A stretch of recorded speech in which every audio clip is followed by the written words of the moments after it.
পুরুষ হয়ে জন্ম নেওয়াটাই আমার আজন্মের পাপ ছিল। তবে এই দেশে আমার মতো পাপীর সংখ্যা হাজারে হাজারে, লাখে লাখে। এরা সবাই মানব সন্তান হয়ে জন্মাইছে ঠিকই, কেউ পুরুষ হয়ে উঠতে পারে নাই। আর পুরুষ হয়ে না ওঠার যন্ত্রণা যে কত কঠিন, কত ভয়াবহ, প্রতিনিয়ত হারে হারে টের পাই। কারণ পুরুষের সাফল্যের ভাগ সবাই নিল, ব্যর্থতার ভাগ তো কেউ নিতে চায় না। কারণ সবাই মনে করে পুরুষ জন্মগ্রহণ করছে পরিবারের অন্যান্য সদস্যদের চাহিদা মেটানোর জন্য।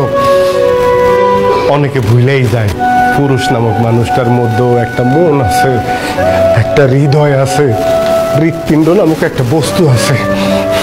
প্রিয়জনের কথার আঘাতে সেই হৃৎপিণ্ডটা না কাইপা ওঠে। ভুলা যাইবই না কেন কও?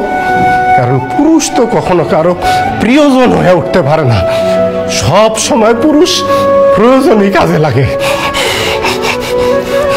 জানো সোনিয়া, পুরুষ মানুষ সবসময় চোখ দিয়ে কান্না করে না, মুখ দিয়েও আর্তনাদ করে না। পুরুষের মন কান্দে, হৃদয় আর্তনাদ করে। পুরুষ আবার সেই আর্তনাদ বুকের মধ্যেই চাপ দিয়ে ধরে রাখে, যাতে প্রিয়জনরা না শুনতে পারে। যদি কষ্ট পায়